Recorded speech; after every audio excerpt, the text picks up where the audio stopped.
Bienvenue à vous tous. Moi je me présente, je suis le co-animateur du groupe d'action de la France Insoumise de Savenay, enfin du canton de Savenay en fait. Quoi. Voilà. Donc je vais vous dérouler un peu la soirée, vous dire comment ça va se passer. Donc on va commencer par, on aura des interventions. On aura l'intervention de députés et des acteurs de l'agriculture. Donc on a la chance d'avoir 2 députés aujourd'hui. À Cambon, je ne sais pas s'il y a eu souvent 2 députés à une réunion publique. Je ne sais pas, les plus anciens de Cambon me le diront. Voilà. Donc Mathilde Digné, qui est là, donc, qui est députée de l'Ille-et-Vilaine, et Mathias Tavel, qui est député de la 8e circonscription, donc du canton de Savenay, entre autres. Voilà. On aura aussi deux intervenants, une intervenante de la Confédération paysanne, je ne connais pas de nom. Rachel Pérez. Et un intervenant ou une intervenante du GAB, donc du groupement des agriculteurs bio. Emeline Bergeron, qui va arriver d'un instant à l'autre. Voilà, merci. Donc ils feront une intervention. Par la suite, donc ça va durer à peu près 1 heure. Par la suite, il y aura un échange, le jeu de questions-réponses entre la salle et les gens qui seront intervenus, ou alors entre vous. Voilà. Ça durera aussi à peu près 1 heure. Et, ça dépend de vous, quoi. Voilà, ça dépend de vous. Et par la suite, on vous a concocté un petit buffet, si vous voulez bien, avec bien sûr des denrées de nos producteurs locaux qui sont nombreux dans le canton de Savenay, qui sont installés dans le canton de Savenay, et voilà, avec l'aide d'acteurs facilitateurs, ne serait-ce que la solidarité paysan. Il y a Jean Wyss qui est là, qui représente Solidarité Paysan, voilà, que vous connaissez la plupart. Et voilà, donc Mathias, je sais pas qui commence. C'est moi. C'est toi qui commence, voilà. Je vous souhaite une bonne soirée. J'ai le micro si des fois vous voulez poser une question. Merci. Merci Pascal et merci à vous. Excusez-nous pour le retard.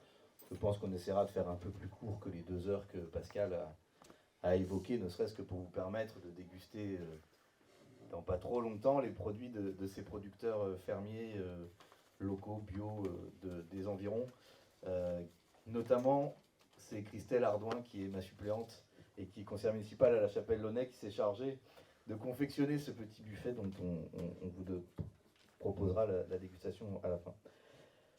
Cette initiative, elle prend place dans un agritour qu'a lancé Mathilde Dignet et d'autres collègues insoumis dans le cadre de leur mandat de député pour préparer un débat parlementaire qui doit avoir lieu, repoussé régulièrement, mais il doit avoir lieu, sur une loi d'orientation et d'avenir agricole. Les mots comme ça semblent très importants, en tout cas nous on les prend très au sérieux, Mathilde vous dira peut-être davantage ce qu'il en est, et donc cet agritour il a commencé en septembre et les collègues sont allés dans l'Isère, dans le Puy-de-Dôme, dans l'Aveyron, et donc aujourd'hui Mathilde était ici à Cambon et à la Chapelle-Launay. On est allé visiter la ferme de Pitoué, du maraîchage bio. Et puis on a fait un petit tour au marché bio de la Chapelle-Launay pour saluer les producteurs et les commerçants locaux de ces produits. Et c'est ce travail-là qui est engagé. Mathilde vous en parlera davantage. Il y a une autre force, je crois, de cette réunion, c'est qu'on va parler d'agriculture. Et une fois que j'aurai fini de parler dans peu de temps, eh bien ce sont 3 femmes qui vont vous parler d'agriculture. Rachel Pérez pour la Confédération paysanne, Emeline Bergeron pour le GAB, Mathilde Dignet, qui avant d'être députée d'Ille-et-Vilaine, était mais tu l'es toujours un peu au fond de toi, ouvrière agricole dans l'exploitation familiale. Je pense que c'est important, quand on parle d'avenir agricole aussi, de montrer cette réalité-là, qu'est l'agriculture, qui n'est pas qu'un univers masculin, même si elle l'est encore beaucoup, mais ce n'est pas seulement ça. En tout cas, ça fait partie aussi des choses qu'on est heureux de pouvoir montrer. Pour être très bref, et parce que je pense que si vous êtes là, vous êtes déjà convaincus en grande partie, on a sous les yeux quelque chose qui ne marche pas. Un modèle agricole qui produit mal, qui maltraite les agriculteurs eux-mêmes, et qui à la fin fait que les consommateurs sont nourris de mauvaise qualité pour une bonne part d'entre eux. Juste en quelques chiffres, un fruit sur deux consommé en France est importé. Il y a moins de 10% de produits bio dans les cantines des lycées de la région Pays de la Loire, alors que la loi en imposerait 20%. La Ligue contre le cancer estime que 4000 cancers par an sont dus aux nitrites mises notamment dans les charcuteries.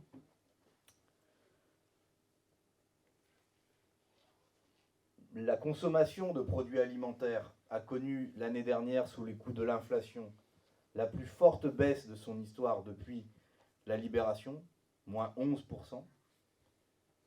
Et ça se traduit par des gens qui ne mangent pas à leur faim, qui sautent un repas, des familles qui conseillent à leurs enfants, venez vous asseoir, je vous en prie, qui conseillent à leurs enfants de manger le plus possible à la cantine, voire de ramener du pain à la maison. On l'avait déjà constaté au moment du Covid, si vous vous en souvenez, il y avait eu à ce moment-là des alertes à ce sujet et on voit qu'elles sont confirmées. On a pour la première fois de leur histoire les Restos du Cœur qui doivent refuser du monde parce qu'ils n'ont pas assez de denrées à distribuer. On a dans le même temps les marges des industries agroalimentaires qui sont passées de 28% en 2021 à 48% en 2022 et qui, rien que cette augmentation des marges de l'industrie agroalimentaire représente la moitié de l'inflation des prix des produits alimentaires. Donc c'est pas la crise pour tout le monde. Et puis dans le même temps, j'ai dit que c'était un système qui maltraitait les agriculteurs. Vous avez plus d'un suicide par jour d'un paysan. Et en gros, on considère que dans ce modèle-là, c'est un exploit quand un paysan arrive à se payer au SMIC horaire. C'est donc ce modèle-là qu'il faut changer pour les consommateurs, pour les producteurs, aussi pour notre environnement et pour notre santé. Il faut le changer, mais il y a un autre modèle qui existe déjà. Et on l'a vu, je vous ai parlé de la ferme de Pitoué, on va en parler avec nos invités. Il existe déjà un modèle plus respectueux de l'environnement, bio, plus riche en emplois, plus tourné vers les consommations locales, vers les productions de saison. Et c'est ce modèle que nous souhaitons pour notre part développer. Et c'est sous forme de ces deux questions-là un peu ouvertes que je vais laisser la parole à nos invités.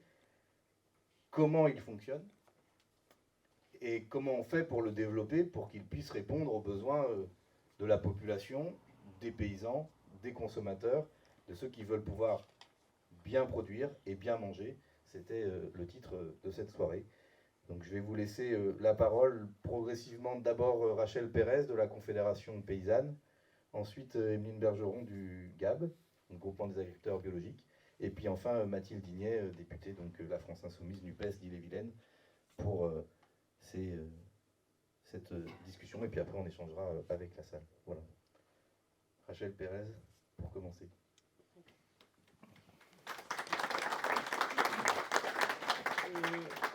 Du coup, je suis jeune installée depuis le 1er mars 2023 sur la commune de Plessé. Je suis installée avec mon ancien employeur qui est mon associé aujourd'hui, qui a 52 ans. Moi, j'en ai 31. Et j'étais sa salariée avant d'être installée avec lui, avec Rémi Bellé.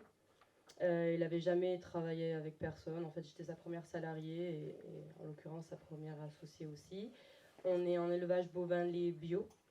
Et on a monté un atelier de transformation. On commence lundi à transformer une partie de notre lait en camembert pour vendre sur le territoire un produit bio qui ne se fait pas trop, mais pour avoir un cycle vertueux sur la ferme, puisqu'il manquait vraiment l'atelier de transfo pour aller au bout de la chaîne. Puisqu'avec Rémi, on a quand même des valeurs assez fortes sur l'agriculture paysanne et notre impact sur l'alimentation des gens. Rémi, d'ailleurs, adjoint à la mairie de Plessé et élu à Redon-Aglo sur la thématique de l'alimentation et de l'agriculture. Et moi, je me suis, donc le jour de mon installation, c'était aussi l'AG territorial de la Confédération, l'AG territorial de la Conf, et du coup, je me suis engagée à la Conf dès mon premier jour d'installation, et j'ai voulu être stagiaire au comité départemental, stagiaire entre guillemets, pour découvrir un peu le syndicat avant de prendre trop d'engagement. Et donc je suis allée au comité, et du comité je me suis engagée au secrétariat. Donc aujourd'hui je suis au secrétariat. Donc je suis novice et je devais venir accompagnée du président qui n'a pas pu se déplacer ce soir. Donc voilà, un peu d'indulgence. Du coup, je vais déjà parler un peu de mon parcours. Après je vais dire un peu les lignes de la conf. Moi, je suis une pure citadine, donc je suis non issue du milieu agricole. Je suis marseillaise, toute ma famille est là-bas. J'ai fait des études en agricole, donc j'ai fait une prépa, puis une école d'ingénieur en agronomie à Angers et à Rennes. Et avant de terminer mes études, je savais que je voulais m'installer parce que pour moi, ça faisait sens de m'installer. C'était vraiment un acte militant. À travers mon installation, je voulais être actrice du changement dans ma vie et dans la société en général.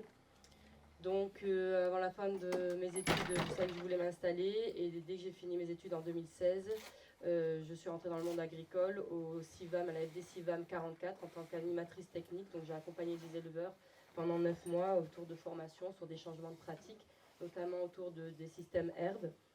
Le groupe des femmes aussi du 44 et Ecofito. Et suite à ça, j'ai engagé mon parcours à l'installation. Donc j'ai fait toutes les démarches qu'il fallait et j'ai travaillé en ferme, en élevage, déjà caprin. Et je me suis formée en fromagerie. Je voulais m'installer avec des chèvres, mais au final, je suis installée avec des vaches. Et ça me va très bien. Et donc nous, on a un petit troupeau. On a une trentaine de bêtes à la traite. On a une soixantaine d'hectares, un système toute herbe, 100% herbe. On arrête la traite l'hiver. On fait la traite que le matin. On a des taureaux pour saillir nos troupeaux. Et on a 13 km de haies en totalité sur la ferme qu'on entretient. Donc il y a une externalité positive de l'agriculture biologique, mais qui nous n'est pas du tout rémunérée. On n'est pas du tout rémunéré pour ça. Et sur la ferme, donc à travers les prairies et les haies, on développe tout ce qu'on appelle les puits à carbone en fait. Donc à l'échelle de la ferme, on compense 90% des émissions qu'on crée à travers notre activité. Donc c'est énorme. Et on est bien content de ça. Donc on va aller plus loin, on veut transformer notre lait et le vendre sur le territoire. Voilà pour mon parcours et la ferme.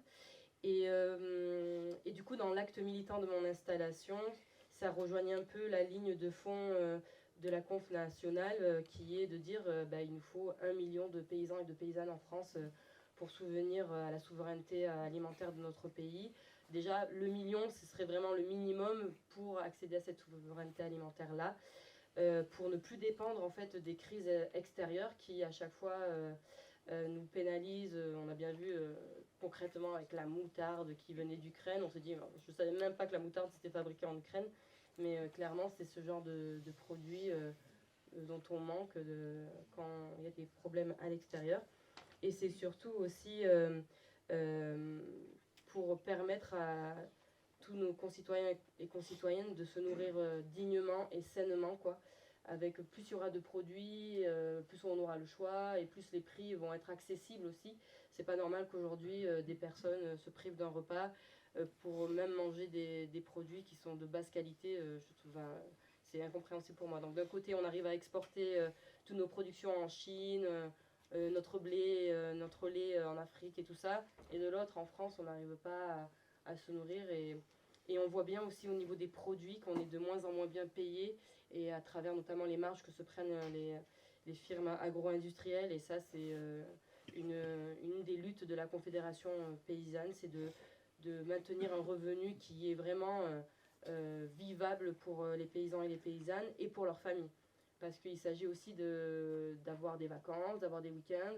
On est un secteur qui est très délaissé, qui est rendu invisible aux yeux de la société. Quand je retourne du côté des citadins, moi je fais la bascule entre la campagne et la ville. On voit bien que c'est un milieu qui est très mal connu et les gens ne se rendent pas compte qu'il y a des producteurs et des productrices derrière. Et on voit de moins en moins de gens qui s'engagent en milieu agricole. On voit plus les animaux dehors, de moins en moins. On voit plus les travailleurs et les travailleuses dans les champs, à part dans leurs tracteurs, et c'est plutôt rare, à part sur Plessé où c'est plutôt dynamique. Et du coup, au niveau de la Confédération paysanne, voilà, c'est tout ce qu'on soutient. Donc le revenu, le mieux vivre aussi pour les paysans et les paysannes. Quand on parle de suicide, c'est aussi assez grave comme situation. Et on a observé aussi un burn-out chez les jeunes installés. Donc c'est encore plus grave parce que du coup c'est ceux qui commencent dans le milieu et on se rend compte que au bout de leur on dit qu'il faut 5 années pour s'installer et pour arriver à un rythme de croisière, mais déjà dans les 2 premières années c'est déjà la surcharge de travail. On a beaucoup de jeunes qui arrêtent en cours d'installation, donc un taux de maintien qui diminue, notamment en maraîchage. Le taux de maintien il est plus faible qu'en élevage parce que la charge de travail elle a été sous-estimée. Et on est souvent en vente directe en maraîchage et ça rajoute du travail, de la gestion qui a été sous-estimé. Et qu'est-ce que j'allais dire aussi sur... bon, voilà, c'est déjà pas mal. Je sais pas si j'ai un peu plus de temps. Oui. Oui. Et j'ai perdu le fil de ma pensée, désolée. Oui, donc sur les lignes de la conf, c'était... Ah oui, le burn-out des jeunes. Et aussi, on observe un arrêt du métier en cours de carrière. Avant, les paysans et les paysannes faisaient carrière, donc ils arrivaient à la retraite. Aujourd'hui, il y a de moins en moins de... Enfin, on observe des gens qui, en cours de carrière, arrêtent leur activité. Donc on a un manque dans le renouvellement des générations aussi, avec peu de reprises de fermes. Là, je ne parle pas d'installation, je parle de reprise, tout simplement reprendre les sièges d'exploitation qui existent déjà. On a une grave hémorragie dans le renouvellement des générations et des reprises en élevage notamment, plus fortement en viande qu'en lait, mais de plus en plus en lait. Je ne sais pas si vous avez ces chiffres, mais on sait, nous, au niveau de la conf, qu'on a une baisse de production de lait en France de manière générale. Et quand on a rencontré Terena au niveau de la conf, ils étaient très inquiets de pouvoir continuer à faire tourner leurs outils sur les territoires. Avant, ils tenaient le discours de dire oui, si ce quota n'est pas repris, on le mettra sur d'autres fermes et le volume sera maintenu. Mais aujourd'hui, ces fermes-là qui ont repris des quotas, les gens partent à la retraite ou arrêtent leur activité, mais ces quotas ne sont même plus repris. Donc en fait, ils sont très inquiets sur l'agroalimentaire qui s'inquiète un peu. Et donc ils sollicitent la conf pour savoir comment est-ce qu'on peut faire. Et ils nous ont sollicité notamment sur la thématique de l'installation, de la reprise et de la transmission. Parce que l'installation, c'est aussi des transmissions et ça accompagner les cédants et les cédantes dans l'après, quoi. Donc ceux qui vont et celles qui vont à la retraite, mais ceux qui veulent aussi se réorienter tout simplement parce qu'au niveau physique c'est compliqué, ou alors parce que une déprise du milieu agricole avec peu de reconnaissance en fait du métier, notamment à travers le prix, mais à travers la société. Nous, on a bien vu quand on coupe des haies sur notre ferme, parce qu'on on entretient notre haie pour faire du bois, et quand on coupe, ça recèpe. On se fait engueuler sur la route parce qu'on a coupé des arbres. Mais oui, mais en fait, ça fait partie de l'entretien. On n'arrache pas, on ne dessouche pas. Quand on enlève une haie et qu'on la dessouche, elle disparaît. Mais quand on coupe le tronc et que ça recèpe, on entretient la haie. C'est reparti pour 30 ou 40 ans. Donc en fait, il y a une méconnaissance du milieu agricole et il y a une grosse fracture en fait entre les travailleurs, les travailleuses et puis le reste de la société. Et c'est ce qu'on essaye de travailler aussi au niveau de la conf en travaillant beaucoup avec des associations citoyennes qui sont en lien direct avec nos valeurs et qui comprennent nos valeurs, et on comprend aussi les luttes, et parfois on mène des luttes communes, parfois pas, et voilà, sur certaines lignes politiques on est d'accord ou moins d'accord, mais en tout cas on est très engagé sur la société, quoi, sur les luttes sociétales en général, parce que pour nous l'agriculture elle s'inscrit dans la société et on ne peut pas négliger la société en se tournant juste sur l'agriculture, mais on ne peut pas non plus délaisser l'agriculture parce que nos paysans et nos paysannes, ils ont besoin du syndicat pour être soutenus, quoi, au niveau juridique. Et on voit aussi des gros problèmes au niveau du foncier agricole. Donc avant et aujourd'hui, c'était surtout le foncier pour l'agrandissement est de plus en plus abusif. On avait l'artificialisation des sols. Et aujourd'hui, c'est l'agrivoltaïsme qui s'immisce dans nos débats, en plus de la méthanisation. Donc du coup, on a beaucoup de dossiers à gérer, des connaissances à acquérir aussi au niveau de ces nouvelles techniques. On n'est pas fermé dans tous les domaines, il faut voir en fait comment ça s'inscrit. Nous, ce qu'on refuse, c'est que ces revenus-là se substituent en fait aux revenus de l'agriculture, parce qu'on voit bien que si ces revenus d'énergie se substituent, les paysans et les paysannes arrêteront tout simplement de faire de l'élevage et de la productivité autre, enfin de l'activité autre, s'ils savent qu'ils sont bien payés juste à faire de l'électricité. Et donc ça participe à la diminution de la production alimentaire en France, quoi. Après, on a été aussi frappé par tout ce qui a été sécheresse et gestion globale de l'eau, et les questions autour de l'irrigation, avec notamment les événements à Sainte-Soline, et de plus localement à Guémené-Pinfo, avec la carrière du Tahin, qui a été réouverte par le groupe Pigeon, et qui actuellement est un gros trou où il y a 200 000 mètres cubes d'eau qui vont prochainement être vidés par le groupe pour exploitation, et on se dit, là, stop. On a des règles, on demande aux paysans et aux paysannes de limiter leur consommation d'eau et de ne pas vider leur mare ou leur retenue d'eau. Par contre, on autorise le groupe Pigeon à vider 200 000 mètres cubes d'eau, alors qu'on sait qu'on va être frappé plus régulièrement par des sécheresses. Donc on demande à une meilleure étude hydrographique et à appliquer les mêmes règles, que ce soit au milieu agricole et dans les autres secteurs, tout simplement.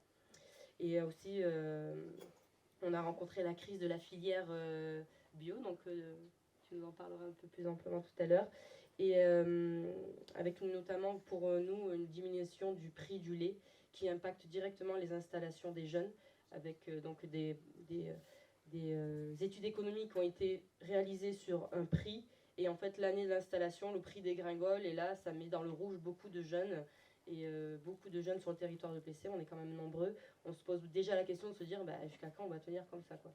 Alors que c'est notre première année d'installation, donc les anciennes, dès qu'ils s'installaient, ils étaient un peu sereins sur au moins les 10 prochaines années. Et nous, c'est pas du tout le cas. Et actuellement, c'est la question de la PAC, puisqu'on est dans une nouvelle PAC. Et du coup, on a des retards de versement déjà qui commencent, avec une diminution aussi des paiements pour les MAEC et les aides bio. Donc une dévalorisation de tout ça. Peut-être juste préciser, MAEC. Les maintiens, mesures agro-environnementales et climatiques. Et aussi, on a dû gérer la crise de la grippe aviaire sur le territoire en termes de biosécurité. Et là, il y a la maladie hémorragique qui commence à remonter du sud-ouest. Donc ça, c'est une thématique à laquelle on va devoir s'atteler. On a aussi le retour des OGM, des expérimentations dans le sud-ouest, avec des procès qui sont en cours sur des gens de la conf, je crois bien. Et aussi au niveau du département, les paludiers qui sont très proches de la conf, qui ont leur propre syndicat mais qui sont aussi adhérents à la conf 44, rencontrent de grosses difficultés, notamment au niveau de la pression touristique, de la protection des oiseaux, parce que du coup, comme il y a une diminution de la biodiversité sur le reste du territoire français, les oiseaux migrent sur les côtes, qui est leur dernier refuge, leurs derniers habitats, et du coup les paludiers sont soumis à des nouvelles réglementations sur les oiseaux, alors qu'ils n'ont rien demandé, bien sûr. Ils se reçoivent tous les oiseaux de France, et du coup ils doivent gérer les touristes, les oiseaux bien sûr, qui veulent bien héberger, mais ils ne sont pas du tout aidés, et la concurrence étrangère au niveau de la production de sel, qui est très déloyale pour la production locale. Donc voilà à peu près les grandes lignes de lutte de la conf au national et au niveau du département. Et en 2025, ce sera les élections professionnelles, donc on va s'atteler un peu à soutenir toutes nos luttes au niveau du département. Voilà.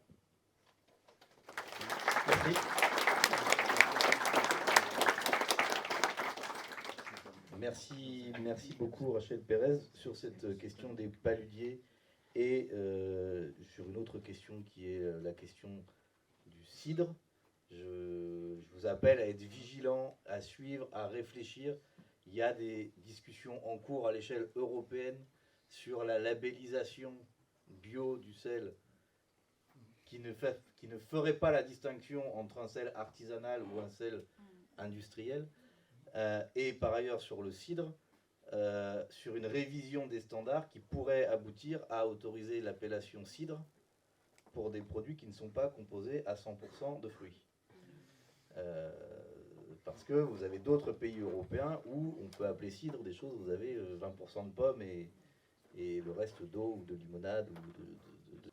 Et donc c'est un des enjeux dans la perspective notamment des élections européennes qui auront lieu au mois de juin prochain, que d'insister, au-delà de la question de la politique agricole commune qui évidemment est centrale, mais sur vraiment le modèle agricole qu'on veut, le modèle de qualité qu'on veut, le modèle de protection de cette qualité, et le modèle aussi d'organisation du travail agricole qui est derrière cette logique-là. Voilà, c'était une petite parenthèse, mais comme je ne veux pas être trop long, je laisse la parole donc à Emeline Bergeron du groupement des agriculteurs biologiques de la Loire-Atlantique. Bonsoir. Emeline, moi je suis aussi installée non issue du milieu agricole en viticulture, donc à Valette, dans le Muscadet, associée avec mon mari depuis 2015. Et quand on s'est installé, pour nous, c'était une évidence de produire en bio et de montrer, voilà, de rejoindre la cohorte des paysans bio qui montre que c'est possible de produire de façon saine en protégeant notre environnement, la santé de nos consommateurs et en faisant vivre du coup aussi un territoire avec plus de salariés que sur une structure conventionnelle, voilà, qui désherbe très rapidement 50 hectares avec un peu de glyphosate et que voilà, on pouvait mettre en place d'autres pratiques. Et aujourd'hui, ça fonctionne très bien sur notre structure. Et j'ai rejoint il y a un an du coup le conseil d'administration du groupement d'agriculture biologique du 44 pour contribuer à soutenir à l'échelle du territoire ce changement de la bio. Fière d'ailleurs d'être dans un département parmi les plus avancés avec 25% d'agriculture biologique en France. Et du coup, on arrive à des seuils où on peut vraiment faire basculer l'agriculture de notre territoire si on la soutient.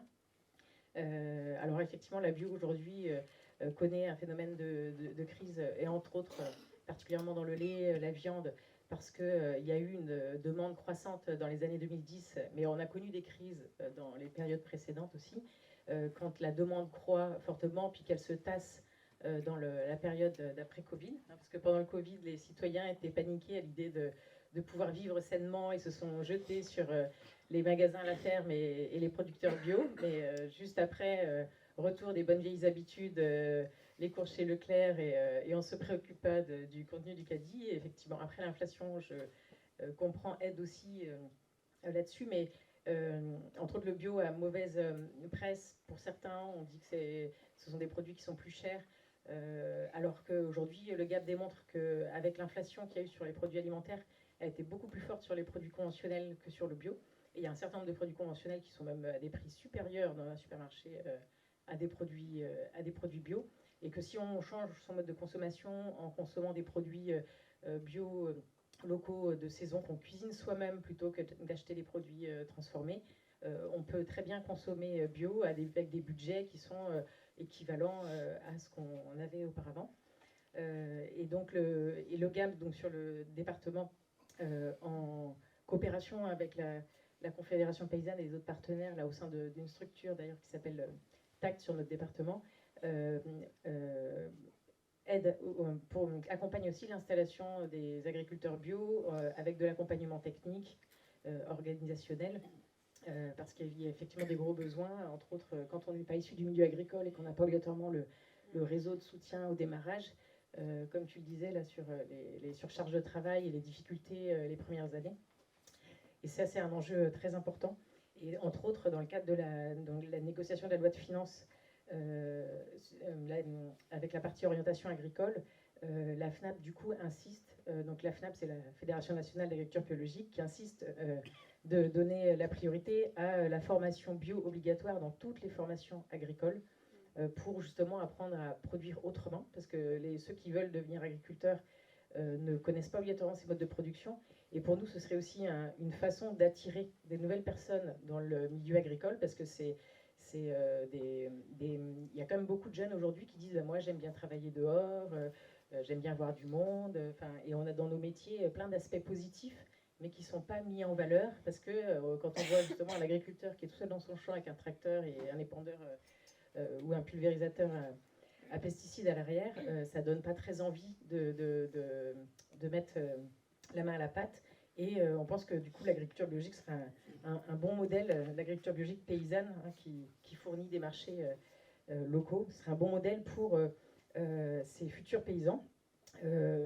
Pour nous, c'est aussi essentiel que les structures du réseau bio soient intégrées dans la future gouvernance des politiques d'installation et de transmission, parce que beaucoup de choses se font, voilà, c'est entre la Chambre et la DDTM et la région, et on n'a pas obligatoirement voix au chapitre. Et je pense que demain, ce serait extrêmement important que ces structures-là en fassent partie. C'est important aussi que les installations en agriculture biologique soient priorisées dans les schémas régionaux des exploitations agricoles, et que les terres, que les exploitations qui soient reprises le soit en bio, même si déjà aujourd'hui on constate qu'il y a quand même une plus forte proportion d'exploitations qui sont reprises en bio par rapport au conventionnel. Et un dernier point sur ce qu'on demande donc les agriculteurs biologiques, c'est d'améliorer aussi la disponibilité des données scientifiques sur le bio, que ce soit au niveau technique de production agricole et la façon voilà, de réussir ces cultures, son atelier d'élevage en bio, et au niveau aussi des impacts positifs, de toutes les externalités positives que ça a sur la société.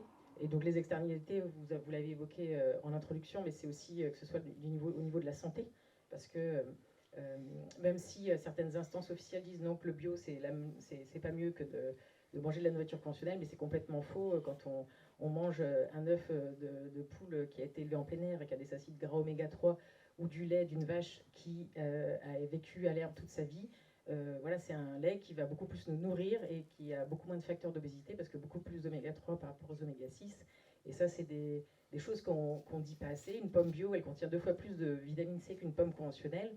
Bon, bah, mangez 2 fois moins de pommes, mais mangez des meilleures pommes et ça vous coûtera moins cher. Et en fait, l'agriculture, manger bio, manger sainement, ça coûte moins cher si du coup on réoriente sa consommation. Parce que ce qu'on a besoin dans une pomme, c'est pas l'eau et le sucre, hein, ça on peut le trouver ailleurs, mais c'est justement toutes les vitamines et les minéraux qui vont nous maintenir en bonne santé.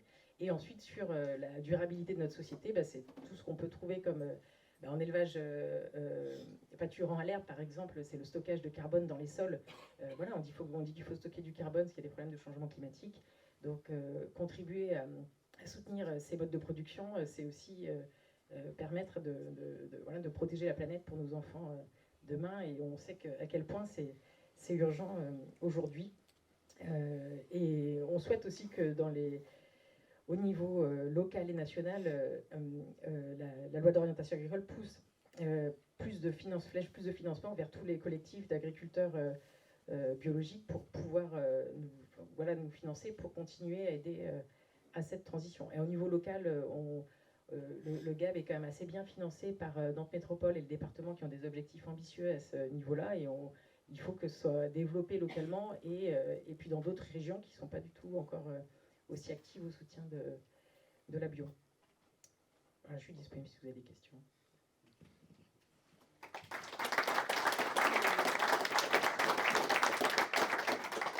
Merci. Peut-être juste une remarque sur le bio dans la restauration collective, les cantines. Alors, au GAB, on travaille beaucoup justement avec les collectivités qui le demandent. Hein, on peut pas les forcer, mais justement pour développer l'approvisionnement auprès des producteurs locaux de produits bio dans les cantines. Et on a fait des études sur le coût que ça engendrait. Et quand on recommence à cuisiner soi-même des produits locaux des saisons, qu'on fait attention plus au gaspillage, enfin au menu, pour avoir moins de gaspillage du côté des élèves qui vont manger à la cantine, et voir un peu plus de légumineuses par rapport à de la viande, par exemple, si la viande a un prix un peu supérieur. Et globalement, on peut faire à manger quand même à un prix très raisonnable. Et là-dessus, nous, on est aussi choqués que la loi Egalim elle soit pas appliquée dans les cantines et que certains disent bah non, c'est mieux de prendre juste une viande label rouge, mais c'est important d'avoir aussi des produits bio et surtout qui viennent des paysans du coin quand on a comme aujourd'hui un territoire extrêmement riche qui pourrait subvenir aux besoins de l'ensemble de sa population. Merci. Mathilde Dignet, donc députée d'Ille-et-Vilaine, première ouvrière agricole élue députée, c'était en juin 2022, en même temps que moi ici. Et depuis, un gros travail qui a été engagé donc, par Mathilde avec d'autres députés pour ce qui est de la France Insoumise, notamment Aurélie Trouvé, que vous connaissez peut-être, ou Loïc Prudhomme, qui avait écrit un petit bouquin sur la malbouffe et qui est un des initiateurs du Nutri-Score que vous voyez sur les produits que vous achetez parfois. La version qui en est ressortie était assez éloignée de l'ambition de la proposition de loi initiale qu'a portée Loïc Prudhomme, mais cette petite étiquette qui figure sur les produits doit beaucoup à l'action d'un député de la France Insoumise dans la mandature précédente, même si c'est évidemment qu'une avancée limitée. Et donc depuis, il y a eu des renforts sur les questions agricoles, et Mathilde en fait partie, donc avec une grosse actualité sur le sujet. Merci Mathias, et du coup je vais commencer par des remerciements aussi à ton équipe et aux militants qui ont participé à l'organisation, l'installation de la salle. Donc merci beaucoup pour l'accueil et merci à vous aussi d'être là, présent en nombre ce soir. Je vais commencer par me présenter, puis présenter un petit peu la démarche dans laquelle s'inscrit aussi cette soirée. Moi je viens du sud Ille-et-Vilaine, donc circonscription de Redon.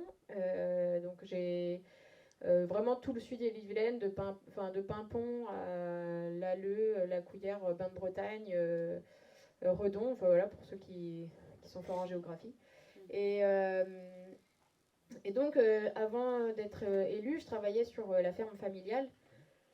Donc j'étais ouvrière agricole sur la ferme, et puis quand je connaissais mon suppléant qui avait lui été candidat France Insoumise en 2017, et puis c'est comme ça que je suis partie. Je me suis pas trop posé de questions. Moi j'ai un parcours plutôt associatif.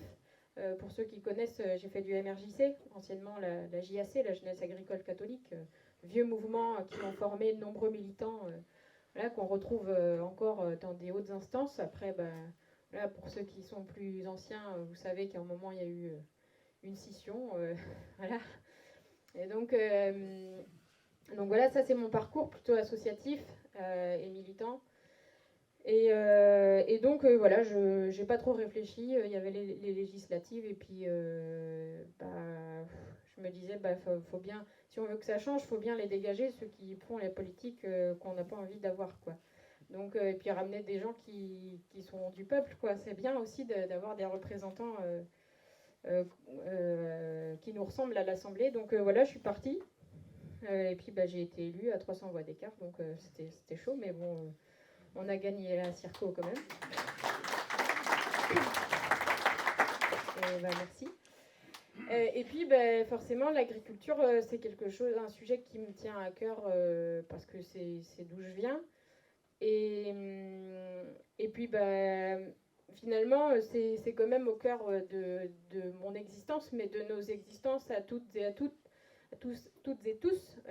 parce que c'est l'agriculture, c'est l'agriculture qui nous nourrit, c'est une agriculture vertueuse, c'est celle qui protège la qualité de l'air, la qualité de l'eau, la qualité des sols. Et s'il n'y a plus d'agriculture aussi, en fait, c'est des campagnes qui se vident. C'est l'agriculture qui permet aussi de redynamiser la campagne, nos territoires de vie. Parce que finalement, s'il n'y a plus d'agriculteurs, il n'y a plus de mécano agricoles, et puis il n'y a plus de véto, et puis derrière, il n'y a plus de commerce, et puis finalement, il y a des écoles qui ferment, et puis après, il n'y a plus de services publics. Voilà, donc en fait, on a un enjeu aujourd'hui à maintenir une agriculture qui soit vertueuse et créatrice d'emplois dans les territoires, parce que c'est elle qui nous fait vivre finalement.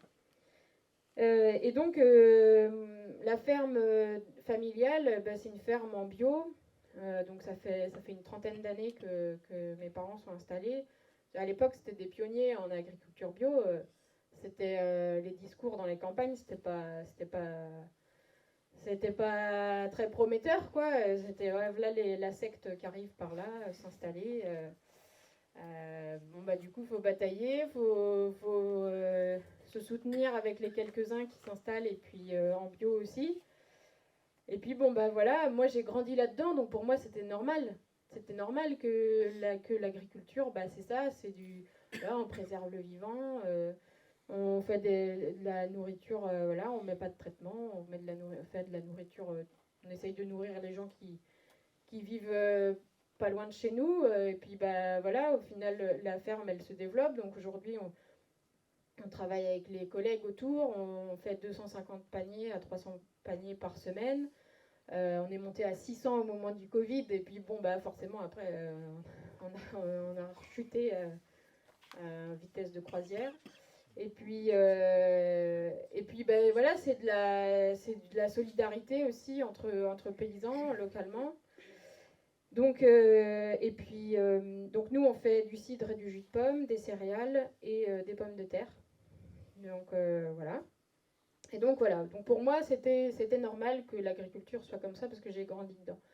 Et puis bah finalement quand on creuse un peu, et puis bah, quand je suis arrivée à l'Assemblée, donc bah, moi j'avais dit je veux travailler sur l'agriculture, donc je suis rentrée à la commission des affaires économiques de l'Assemblée. C'est la commission qui s'occupe de plein de sujets, notamment de l'agriculture.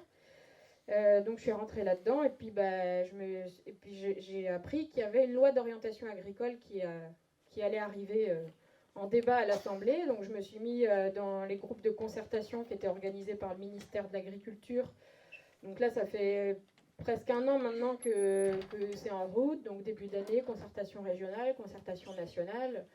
Bon, ben avec vraiment tous les acteurs autour de la table, avec quelques points d'accord. Bon, ben on se dit, moi je me disais, bon, on va peut-être avoir quelque chose, quoi. Et puis, bon, on nous dit, bon, ça va être un pacte loi d'orientation et d'avenir agricole. Ok, bon, déjà, ça commence.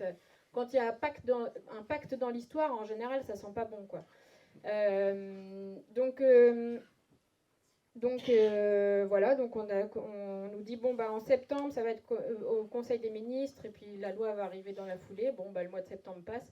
Bon, bah, le Conseil des ministres, mi-octobre. Bon, ok, le mois d'octobre passe. Bon, pour l'instant, la loi d'orientation agricole, on continue d'y travailler, mais on ne sait pas trop quand ça va arriver. Bon, bref, du coup, je fais quand même plein d'auditions. Et puis bah, nous, là, avec les collègues de la France Insoumise, on se dit, de toute manière, il faut qu'on aille sur le terrain, il n'y a pas le choix pour parler de l'agriculture, de ce que nous, on veut, et puis bah, pour faire remonter aussi les besoins du territoire. Et puis mine de rien, bah, quand on gratte un petit peu, quand on met le doigt dans l'engrenage sur les questions agricoles, après on découvre plein de choses.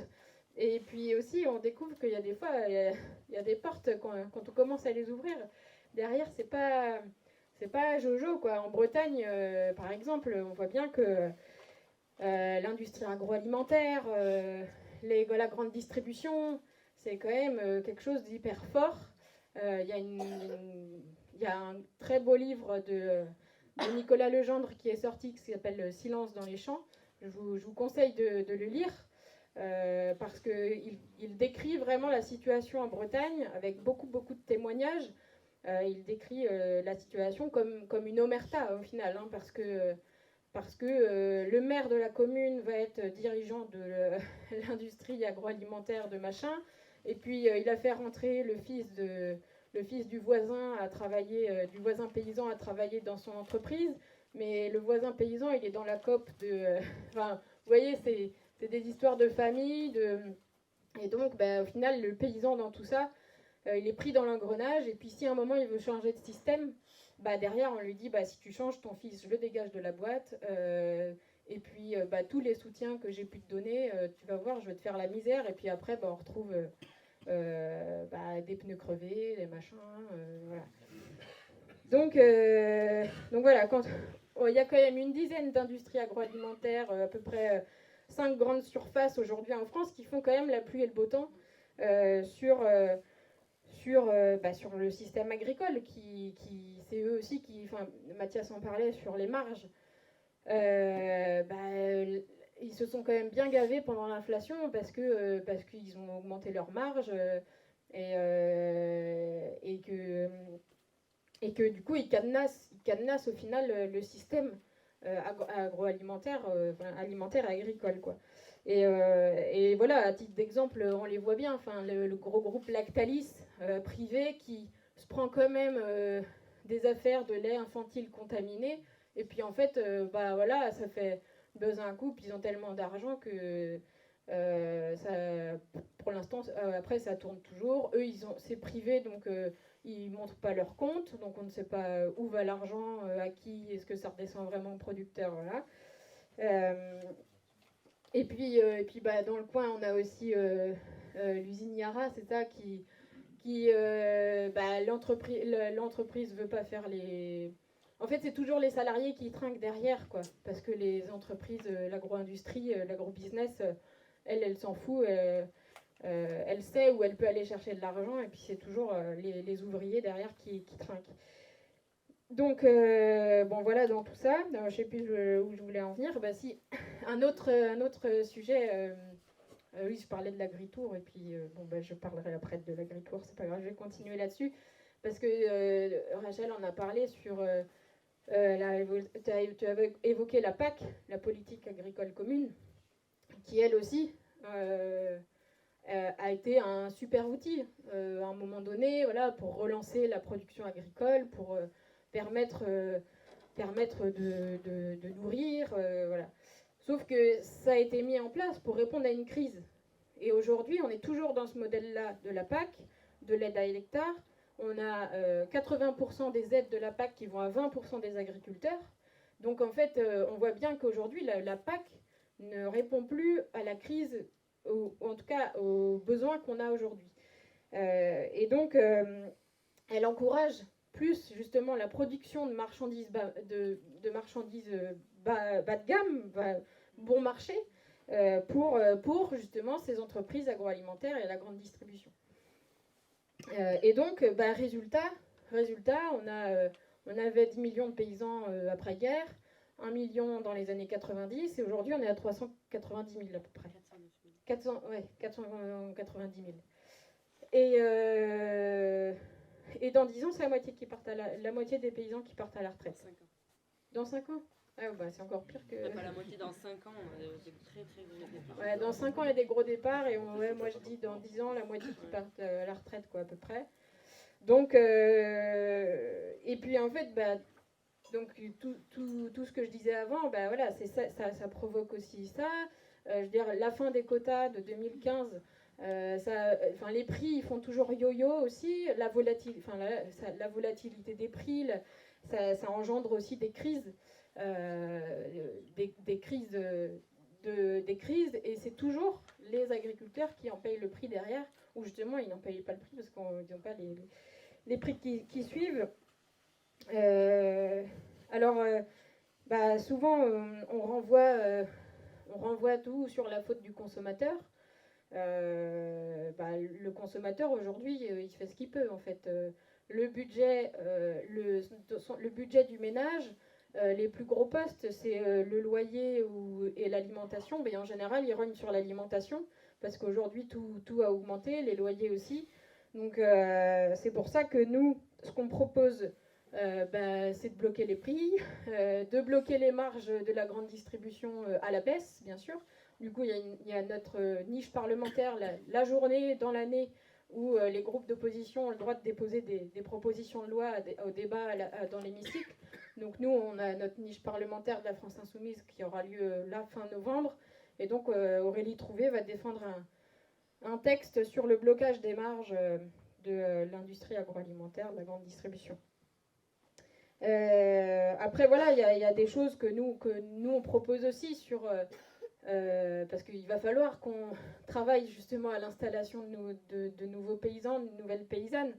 Et donc, pour accompagner à l'installation, pour installer massivement, il faut des décisions politiques fortes. Alors ouais, c'est vrai, en Loire-Atlantique, il y a plutôt des beaux exemples à Plessé.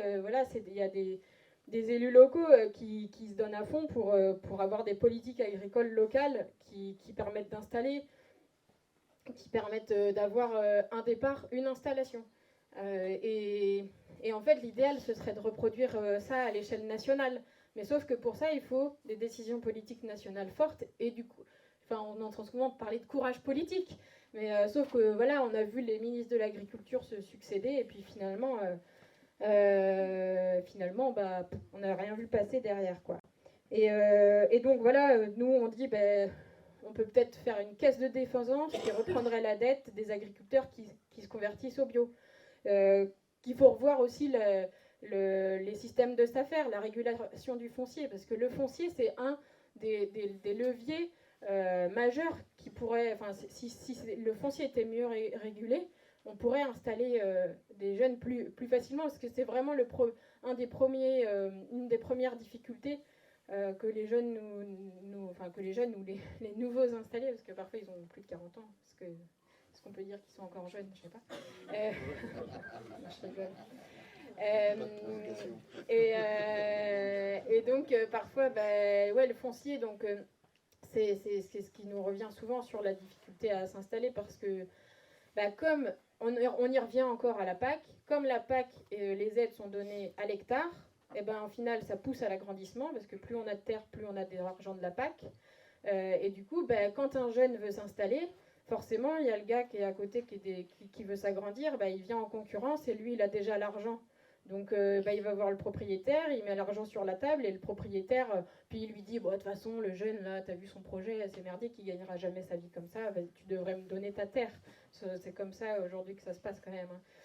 Et donc voilà, donc c'est pour ça que revoir le système de régulation foncière, revoir la PAC, nous on dit qu'il faut que la PAC ce soit une aide à l'actif. Il faut que la PAC elle puisse permettre de maintenir des emplois sur les fermes, de maintenir des emplois sur nos territoires. Voilà, et puis donc tout ça, on essaye d'en parler dans l'Agritour. Donc voilà, on rencontre des paysans, des paysannes, un peu de différents modèles, voilà, et puis on fait des réunions publiques pour en parler, et puis après on essaye de mener le combat comme on peut à l'Assemblée. Cette semaine, on a eu la discussion budgétaire sur la partie agricole pour le projet de loi de finances. Alors, on a eu quelques victoires, même si c'était de courte durée, parce que le 49.3 est passé par là. Mais voilà, on avait réussi à avoir une aide d'urgence de 270 000 euros, 270 millions d'euros pour l'agriculture biologique. On avait réussi à obtenir 350 millions d'euros pour les mesures agro-environnementales et climatiques. Donc c'était 2 belles victoires, avec des amendements transpartisans quand même, dont de la minorité présidentielle. Donc ça veut dire que ça commence à faire son chemin, mais ça veut dire aussi que le ministre de l'Agriculture est en train de se rendre compte qu'il n'aura peut-être pas de majorité sur sa loi d'orientation agricole, et que du coup je suis pas sûre qu'on la voit venir à l'Assemblée, quoi. Donc ça risque donc je vous parlais du pacte, le risque c'est qu'ils mettent tout dans le pacte, du coup ça passe pas à l'Assemblée, vu que c'est pas une loi, et après il va tout passer par décret. Voilà, c'est un risque qu'il y a, donc nous on continue à avoir un rapport de force aussi quand même avec le ministère, et puis à l'interpeller en lui disant c'est quand que, parce que la profession nous dit, nous on a besoin d'un cap clair, on peut s'adapter, mais il faut nous dire comment on nous accompagne, comment on fait pour faire la transition agroécologique. Voilà, et d'ailleurs pour reprendre, on parlait des MAEC, les mesures agro-environnementales et climatiques, c'est un des outils de la PAC qui est le meilleur justement pour aider à la transition agroécologique. Donc maintenant, on continue d'interpeller le ministre, et puis on espère que ça va faire bouger les choses.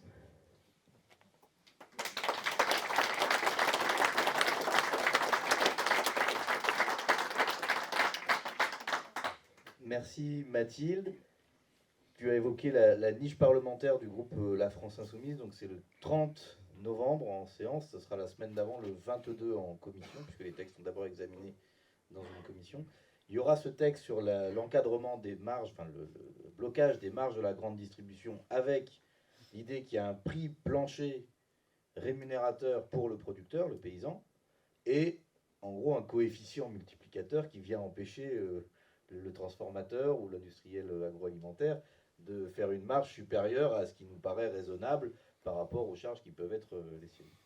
Et puis il y aura un deuxième texte qui touche à la question du modèle agricole, puisqu'on défendra aussi une proposition de loi qui vise à interdire les méga-bassines du type de celles que vous avez à Sainte-Soline, c'est-à-dire ces projets de retenue d'eau qui puisent, qui non seulement on fait croire que c'est seulement retenir de l'eau qui tombe du ciel, alors qu'en fait elles vont puiser de l'eau dans les nappes également pour alimenter un modèle agricole basé sur une irrigation très importante. Et on sait que ce modèle-là, d'abord, il crée beaucoup d'inégalités dans l'accès à l'eau, y compris entre les différents types d'agriculture et les différents types de paysans. mais y compris, ce n'est pas un modèle qui est durable au regard de la raréfaction de la ressource en eau dans le contexte du changement climatique, et que, en fait, c'est une fuite en avant pour faire croire qu'on peut continuer avec le même modèle agricole, le même type de culture, alors qu'il va falloir s'adapter, changer un certain nombre de pratiques, changer un certain nombre de cultures, et que non, on ne peut pas continuer à faire des hectares et des hectares de maïs n'importe où, du moment qu'on peut pomper de l'eau pour l'irriguer, par exemple. Et pour qui après finissent dans le méthaniseur plutôt qu'en plus, ou pour aller alimenter, ou transformer pour l'alimentation animale, qui après, etc., etc. Toutes ces questions-là. Voilà. Un des autres textes qui seront dans notre niche, il y en aura d'autres, mais ces deux-là qui concernent la question agricole et alimentaire. Je vous propose de passer la parole à la salle, si certaines d'entre vous ont des remarques, des questions, des précisions à demander ou des témoignages à apporter. On va prendre peut-être plusieurs interventions et puis après permettre à nos invités de répondre. Et comme toujours, la première question étant la plus compliquée, elle va être posée par quelqu'un qui se dévoue. Bonsoir. Et ensuite, évidemment, la parole, autant que possible, est invitée à être mixte.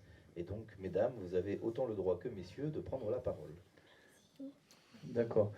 Plusieurs choses. Donc, bon, d'abord, merci pour toutes vos interventions extrêmement intéressantes. Moi, j'ai plusieurs remarques ou je ne sais pas si ça va devenir des questions, vous verrez bien. Par rapport à la PAC, déjà, j'ai entendu récemment sur les ondes que l'entrée de l'Ukraine dans l'Europe allait complètement bouleverser la PAC parce qu'ils seront le premier à recevoir le plus grand nombre de subventions. Donc ça, c'est quelque chose qui, je sais pas, c'est une question, qu'est-ce que vous en pensez, quoi? C'est-à-dire que là, jusqu'à présent, c'est la France qui touchait le plus de subventions, très mal réparties, vous l'avez expliqué, c'est les gros qui touchent et puis les autres, ils regardent. Bon, ben là, ce sera encore pire, je dirais, puisque l'Ukraine, ce sera le premier producteur de toutes sortes de choses. Bon. Ensuite, deuxième chose, le bio, ben oui, c'est super, le bio. Et j'ai entendu, là aussi sur les ondes, Denis Papin, qui est le président de Système U, qui expliquait que chez Système U, le bio était plus cher que le reste parce que ça s'adressait à une classe de la population plus aisée et ça leur permettait de faire des bénéfices plus grands pour pouvoir baisser les prix sur des produits alimentaires grand public. Voilà, il expliquait ça alors, en le critiquant. Hein, donc, bon, moi je le connais un peu parce que j'ai déjà rencontré quand je bossais au Resto du Cœur. C'est pas un mauvais gars. Mais effectivement, il critiquait ça, il disait que c'est une vraie saloperie. Bon, donc, on peut supposer que dans le système U, ils font pas ça. Bon, en tout cas, je ne sais pas s'il était honnête, mais c'est ce qu'il raconte sur les ondes. Donc ça, c'est un problème, hein, déjà, que le bio, il ne devrait pas être plus cher, hein, on n'a pas les entrées chimiques, etc. Ben oui, Yara, on a des représentants d'Yara et des livres contre Yara ici, hein, il y a Marie-Adeline et puis Michel, merci à eux d'être venus. C'est le collectif contre Yara, voilà. Et c'est ce problème des entrées chimiques, derrière, ça fait de la nourriture de mauvaise qualité, ça fait des maladies, ça coûte très cher. On vous vend des produits qui soi-disant, ça fait vivre la nation, hein, ça c'est le discours de la FNSEA. L'agriculture nourrit la nation, l'agriculture elle nourrit la nation, mais c'est pas comme ça qu'on voudrait qu'elle le fasse, parce que si c'est pour être malade, si c'est pour avoir des micro-algues, etc., polluer les sols, l'air et tout ce qu'on veut, il faudrait faire autrement. Bon, en attendant, c'est le système actuel, et puis on n'est pas prêt de le changer. Et je laisse la parole, j'ai plein d'autres choses à dire, mais je le dirai plus tard. Merci Christian. Quelqu'un d'autre? On prend plusieurs. Vous voulez qu'on prenne une autre interventions. question? Oui, on prend plusieurs interventions, puis on fera là-bas au fond ou juste à côté de toi. Voilà. Et puis là devant. Bonsoir. Moi, je voudrais poser la question de ces communes qui me semblent sont de plus en plus nombreuses à créer des régies maraîchères et à salarier des maraîchers. Je voulais savoir ce que vous pensiez de ce genre de démarche. Jean? Oui, tout à l'heure, disait qu'il faut installer 1 million d'agriculteurs. Et je suis tout à fait d'accord. C'est vrai que si on veut produire des produits de qualité, bio ou presque, enfin oui en bio, il faudra de la main-d'œuvre, il faut donc installer les gens. Bon, on se greffe à ça quand même, ce qu'on rencontre tous les jours, c'est tous les problèmes qui tournent autour du foncier. Et là, moi je pense qu'il y a des choses à mettre en place qui normalement existent, je parle de la SAFER, mais qui ne fait pas du tout son boulot. Ça veut dire que quand une exploitation se libère et qu'il n'y a pas de preneur, au lieu qu'elle soit partagée entre tous les voisins, qu'elle soit stockée à un temps donné et puisse permettre l'installation. Ça, c'est un point. Moi, le deuxième point que j'assisterai aussi, c'est sur... bon, on a beaucoup de gens qui viennent de l'extérieur s'installer. C'est bien, tant mieux, il en faut, parce que si on compte que sur les enfants d'agriculteurs, il n'y en aura quand même pas beaucoup. Mais il y a des besoins en formation et en expérience et en accompagnement. Parce que nous, nous on est quelques-uns dans la salle, on fait partie de Solidarité Paysan. En 2022, sur 25 familles qu'on a accompagnées, on avait 8 personnes qui avaient moins de 5 ans d'installation et qui étaient en grosse difficulté parce qu'ils sont installés peut-être précipitamment, avec pas assez de formation et puis pas assez d'accompagnement. Je pense que bon, c'est bien qu'on installe les gens, mais si c'est pour qu'ils se barrent 2 ans après, c'est quand même un peu embêtant. Surtout quand ils se barrent en très très mauvaises conditions des fois. Donc voilà, je ne sais pas si j'avais autre chose, peut-être, mais bon, pour l'instant c'est tout. Encore peut-être une main là-bas, tout là-bas au fond, voilà. Et puis après on pourra faire une première réponse. Bonsoir. Moi je me posais des questions par rapport, on parlait de la formation notamment des jeunes.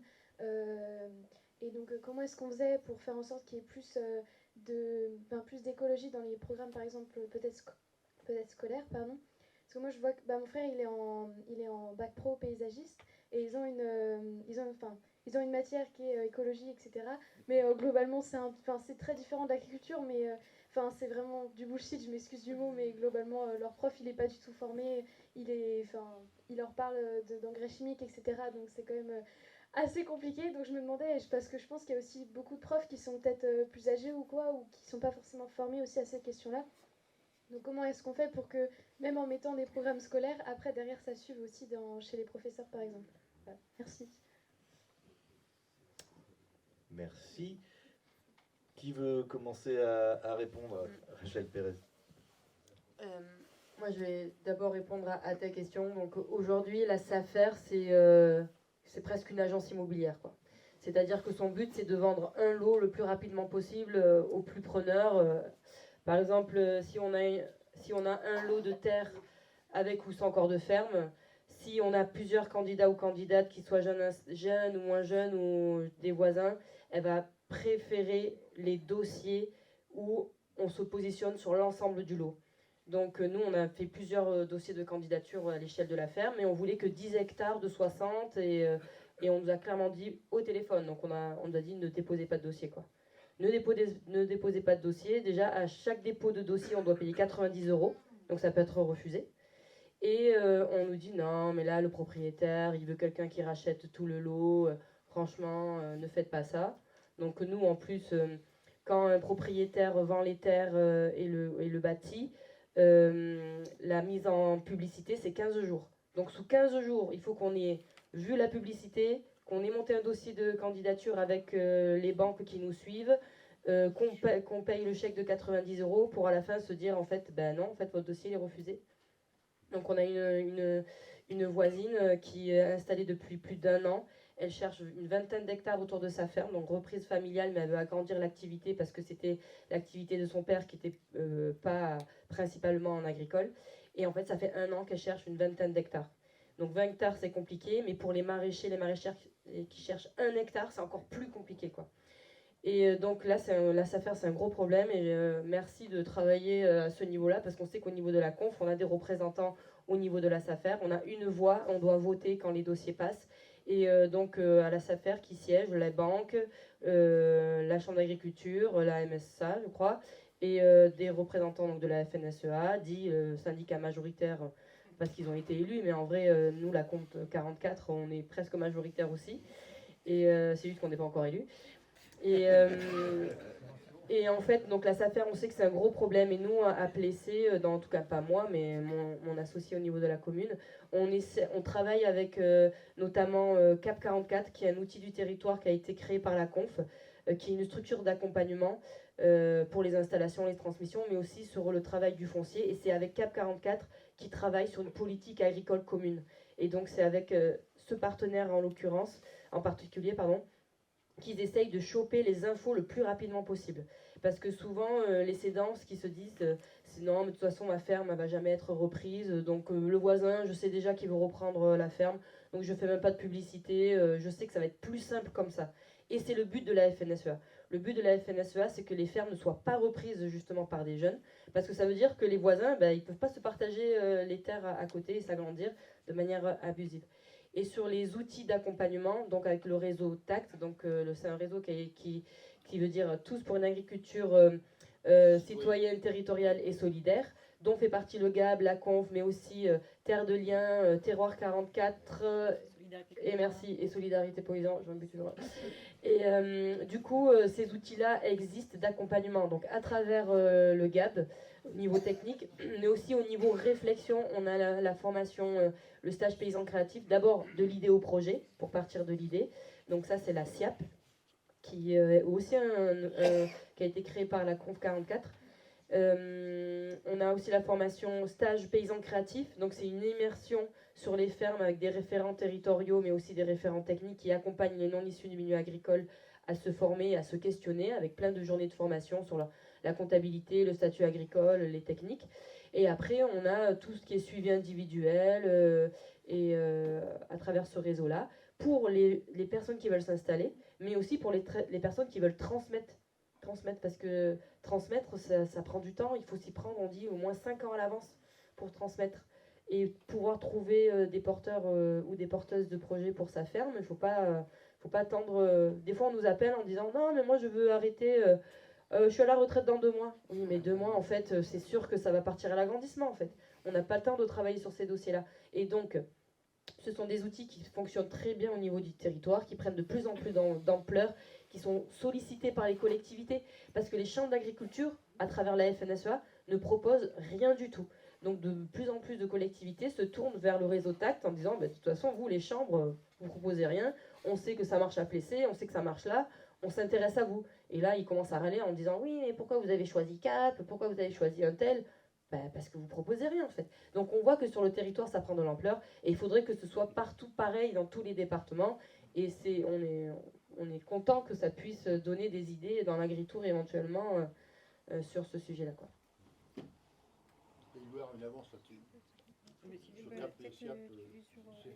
Pays de Loire, c'est plus développé en France. Oui, carrément. Donc moi j'avais juste un commentaire sur oui, le bio pour les riches, effectivement, c'est ce que j'évoquais, c'est un problème. Aujourd'hui, c'est la vision du bio. Et là-dessus, les distributeurs jouent pas le jeu. Après, moi, je milite pour qu'on achète du bio principalement à son voisin maraîcher, voilà, dans les magasins à la ferme et tout ça. Mais quand on n'a pas la possibilité qu'on va au supermarché, et effectivement, c'est problématique, parce qu'on voit que le prix du lait bio, il a baissé en dessous du conventionnel. Si on respectait l'offre et la demande, il aurait dû baisser en dessous du conventionnel au supermarché. Et là, les gens en auraient pu s'acheter. Et là, ça aurait fait remonter les prix. Et en fait, ils ne respectent pas du coup le marché libre qu'ils ont eux-mêmes mis en place. Et pour moi, effectivement, c'est problématique. Et il faut casser cette image du bio.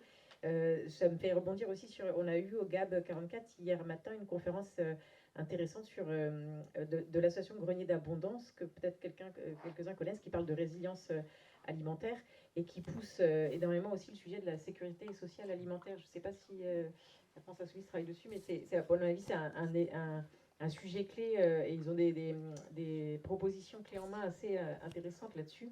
Et l'objectif de la sécurité sociale alimentaire, ce serait d'apporter à tous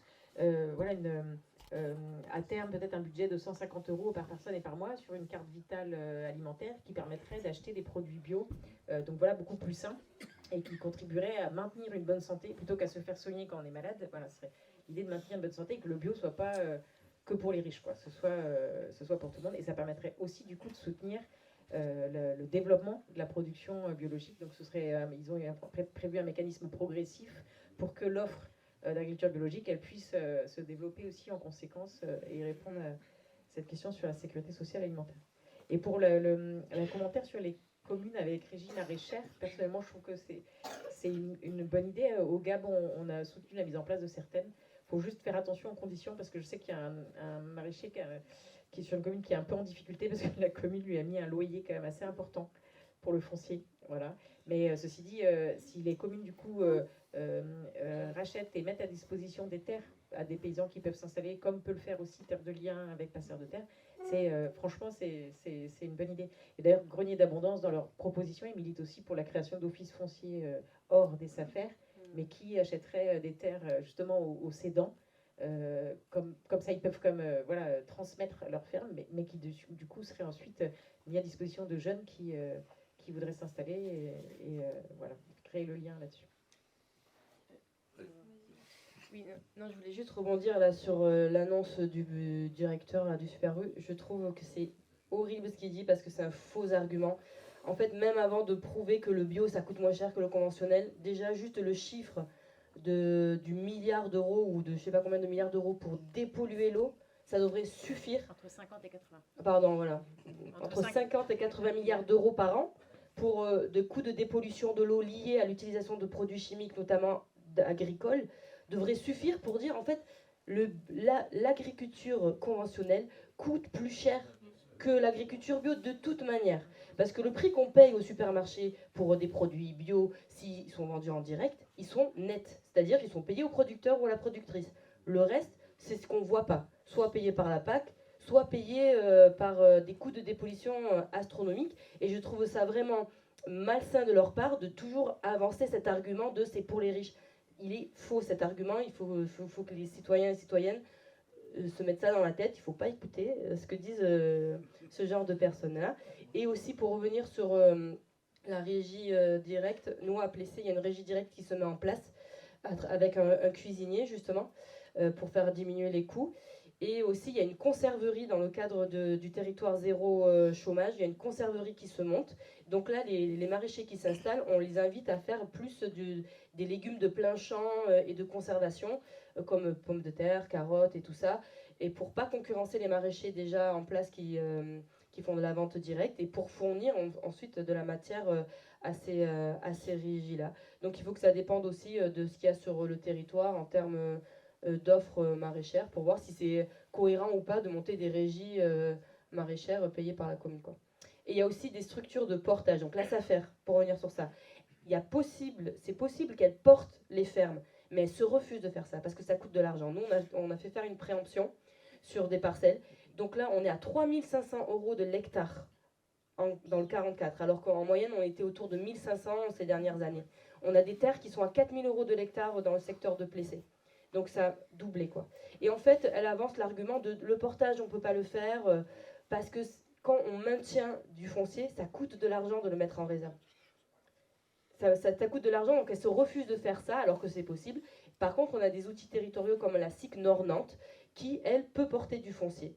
Et en fait, elle peut acheter du foncier, mettre en location, mettre des salariés CUMA et tout ça pour entretenir, le temps de trouver des porteurs de projets ou des porteurs de projets. Donc il y a plein d'outils qui existent, mais on sait que les outils institutionnels anciens, en fait les plus anciens, refusent de faire ça parce que c'est pas du tout dans leur valeur, quoi. Moi je voulais rajouter par rapport à la SAFER au Pays de Loire.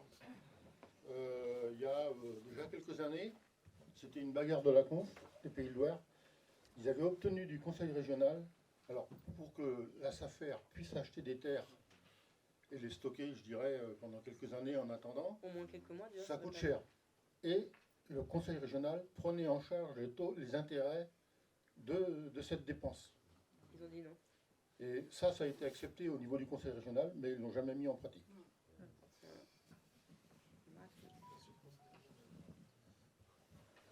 Mathilde ? Il reste peut-être 2 questions auxquelles on n'a pas répondu. Sur la formation, oui, il faut que les professeurs puissent être formés. Je sais que c'est une proposition que nous on fait sur l'enseignement. Du coup, remettre dans les programmes de l'enseignement agricole au moins minimum 3 heures d'enseignement sur l'agroécologie, mais en parallèle aussi de la formation pour les enseignants. Et après, sur la PAC et l'Ukraine, en fait, le risque, c'est qu'après, on voit arriver en France des produits qui soient moins chers et qui viennent encore déréguler le marché français. Et du coup, c'est pour ça que nous, on propose de mettre en place du protectionnisme solidaire. Alors, dès qu'on dit protectionnisme, tout de suite, oh là là là, c'est pas un gros mot en fait de dire ça, mais c'est juste que aujourd'hui, on peut pas laisser le marché. En fait, la libéralisation à outrance, le fait de tout dire, c'est le marché qui va gérer. Le marché, il gère rien du tout. Et du coup, le protectionnisme solidaire, c'est de dire en fait, on fait pas rentrer en France des produits qui ont un coût de production moins cher que les produits qui sont français, quoi. Parce que sinon, on dérégule totalement le marché, et puis derrière, c'est les paysans qui trinquent encore. Pour compléter ce que vient de dire Mathilde, vous avez aussi l'exemple des productions de certains types, par exemple, de pesticides qu'on arrive à faire interdire. C'est rare, mais ça arrive. Je prends par exemple sur la question des producteurs de cerises. Il y a un pesticide qui est interdit en France, diméthoate, c'est ça, mais qui est autorisé dans d'autres pays ou de l'Union européenne ou proches de l'Union européenne et dont l'importation est possible.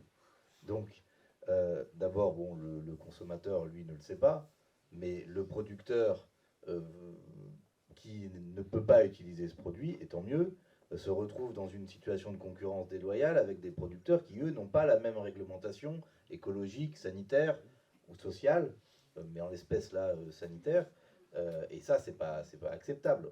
Ou alors, ça ne peut que créer un sentiment de poids de mesure qui n'aide pas à convaincre que la réglementation sanitaire, écologique est non seulement indispensable, mais bénéfique, y compris pour les paysans eux-mêmes. Il n'y a qu'à regarder l'état de santé des agriculteurs qui utilisent massivement des engrais et des pesticides pour savoir qu'eux aussi ont à gagner à la réduction de ces produits-là et à leur interdiction, par exemple, à l'interdiction du glyphosate. Donc ça, c'est un point. Dans le protectionnisme, il y a la question des coûts de production, mais il y a la question aussi des règles qui sont applicables, et ça ne peut pas être le dumping, et puisque c'est autorisé ailleurs, il faut qu'on ait aussi le droit de l'utiliser nous, parce que sinon, on ne va pas y arriver.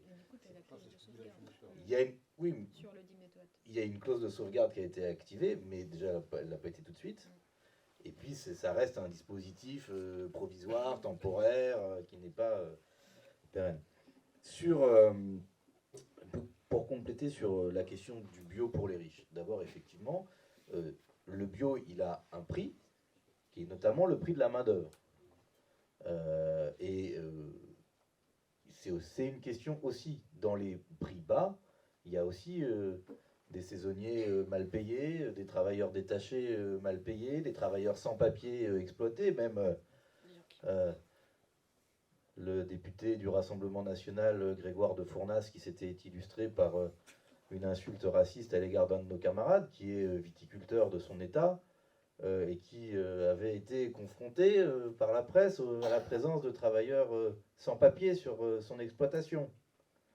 Comme quoi, même pour ces gens-là, l'argent n'a pas d'odeur.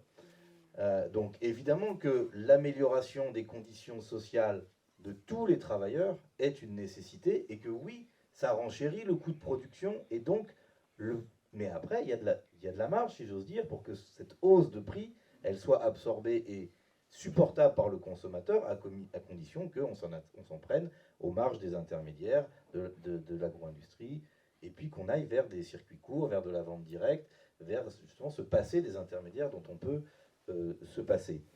Et puis il y a des leviers de développement massif. On a parlé des cantines. Ce que vous avez dit est très juste. Ce qui nous a été dit aussi cet après-midi à la ferme de Pitoué, c'est que la variation de prix entre un produit bio et un produit non bio, elle est absorbable par une restauration collective. La difficulté aujourd'hui, c'est que si vous partez sur des produits bio, vous devez partir sur des produits bruts. Donc il faut les éplucher, les découper, les travailler, les faire cuire. Peut-être que ce ne sera pas toujours les produits les plus courants ou ceux que les enfants ont le plus l'habitude de consommer. Donc il va falloir les cuisiner pour qu'ils aient envie de les manger, pour qu'il y ait moins de gaspillage. Et donc tout ça, ça demande des cuisiniers, des cuisinières formés, qui ont le temps. Et là, il y a un coût de personnel, il y a un coût de formation, il y a un besoin de formation qui aujourd'hui n'est pas satisfait. Mais il y a des communes qui arrivent à le faire. Donc il y a aussi une question de volonté politique de pouvoir le faire. Il y a une autre question qu'on n'a pas tout à fait... moi, je vais mettre les pieds dans le plat. Le consommateur et le paysan ont un intérêt commun. Il y a ça, la hausse des salaires. Parce que oui, il faut payer plus cher, mais que l'ouvrier soit mieux payé, il pourra acheter aussi d'une nourriture qui coûte un peu plus cher. Au-delà même du fait que si on faisait le décompte de tout ce que l'agro-industrie et le modèle productiviste coûtent, on se rendrait compte qu'il nous coûte déjà plus cher. Mais pour le consommateur, à la fin, il y aurait cette différence. Et puis, il y a la question du temps de travail. Et si les gens, pendant le Covid, se sont tournés vers les produits sains, les produits bruts, etc., c'est bien sûr parce que tout le monde se demandait un peu où est-ce qu'on allait et qu'on avait envie de savoir ce qu'il y avait dans notre assiette, ce qui est plutôt une bonne idée. Mais c'est aussi parce que les gens, ils avaient un peu plus de temps. Et que quand on défend la réduction du temps de travail dans la société, c'est aussi une mesure sociale évidemment, mais c'est une mesure écologique. Avoir moins besoin de se déplacer, pouvoir passer du temps à jardiner soi-même, ou à cuisiner des produits dont on sait approvisionner. C'est une autre démarche d'organisation que d'une société qui va tout le temps à 100 à l'heure, et puis on sort du boulot, on récupère les enfants, on passe au supermarché, on rentre à la maison, on met au micro-ondes, et puis le repas est prêt, quoi. Mais ça suppose que les gens aient le temps de vivre. Un dernier mot sur Yara, je ne veux pas être trop long, mais c'est une actualité importante dans la circonscription. On a la preuve que ceux qui veulent opposer écologie et emploi finissent par détruire les deux. Et que la responsabilité, elle est totalement du côté des actionnaires de Yara, qui préfèrent faire des profits qu'investir dans la mise aux normes de l'entreprise ou dans l'évolution de la production, parce que ça pourrait aussi être une solution. Et puis, d'une certaine manière, dans la responsabilité de l'État qui s'est laissé berner, volontairement ou pas, chacun aura son avis, pendant des années à accepter qu'une entreprise qui ne respecte pas les normes écologiques et sanitaires, qu'on puisse continuer à produire en pensant que ça finirait par préserver l'emploi. Et le résultat, c'est que quand vous mettez pendant plus d'une dizaine d'années des mises en demeure de faire des investissements et qui ne sont pas faits, à la fin, l'entreprise, comme par hasard, l'actionnaire décide de la fermer. Ben oui, s'il avait prévu de la garder, il aurait investi il y a 10 ans. Et il aurait déjà amorti ses investissements. Donc il faut être là en mesure d'être... Mais par contre, ce que ça veut dire, c'est qu'il faut aussi que les salariés de ces entreprises aient des droits nouveaux, parce que la transition de leur métier, de leurs outils de production, elle ne se fera pas autrement que si c'est eux qui, d'une certaine manière, sont là pour l'exiger, l'orienter, la diriger, parce que sinon c'est toujours eux qui paieront les pots cassés. Dernier point, parce qu'on pourrait tenter de se dire Yara ferme, tant mieux. Aujourd'hui, la France importe la majorité de ses engrais. Le projet d'Yara à Montoire, c'est pas de réduire l'usage des engrais. C'est de remplacer des engrais produits ici par des engrais importés d'ailleurs. Avec, à l'arrivée, la même quantité et au passage des questions sur le stockage qui sont posées. Et pour avoir échangé avec notamment l'ONG Les Amis de la Terre sur la réduction de l'usage des engrais, parce que ça, c'est notre programme. Ils nous disent moins 30% d'ici 2030, moins 60% d'ici 2050, pour être dans la trajectoire climat accord de Paris. Eh bien, aujourd'hui, sur 100 d'engrais utilisés en France, vous en avez 60 qui vient de l'étranger et 40 qui est produit en France. Eux, les Amis de la Terre, nous disent, il reste à affiner les chiffres, mais grosso modo, d'ici 2050, il faut réduire de 60. Donc si vous partez de 100, que vous enlevez les 60 dont on doit se passer, il Il reste les 40 qui sont la production actuelle française. Et donc vous avez l'emploi qui est là. Bien sûr, on peut vouloir réduire davantage. Mais rien qu'en se passant de l'importation, déjà qu'on commence par supprimer l'engrais qu'on importe avant de supprimer les emplois de ceux qui les produisent.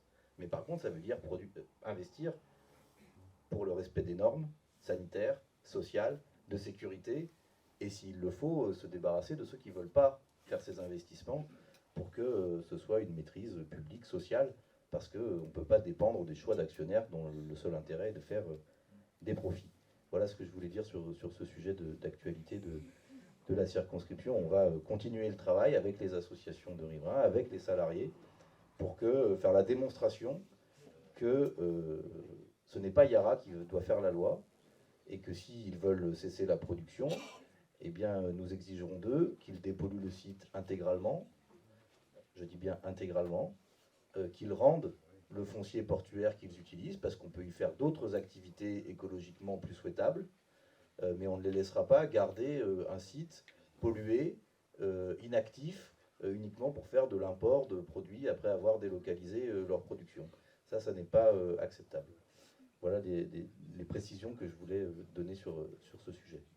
Je ne sais pas s'il y a d'autres remarques, d'autres interventions, d'autres témoignages dans la salle, peut-être une ou deux, et puis après je pense que l'appel du buffet appellera tout le monde à... Alors ce serait une question pour vous quatre, du coup, un petit peu sur le thème de l'engagement. Si vous êtes 4 personnes du coup engagées donc, dans le domaine agricole, donc voilà, avec Mathilde Dignac qui était déjà ouvrière avant et donc du coup qui a une grande proximité avec ce domaine-là. Et je me demandais qu'est-ce que ça a été votre prise de conscience sur le plan agroécologique, et puis voilà un petit peu les moyens d'engagement et quelle a été la source de votre engagement en fait sur cette thématique-là. Et de comment on peut s'engager aujourd'hui en 2023 en tant que jeune et en tant que citoyen pour justement améliorer la situation. Voilà. Est-ce qu'on peut s'accorder sur le fait que c'est la question de fin? Il y en a une autre avant. Bon, alors on la garde pour la fin.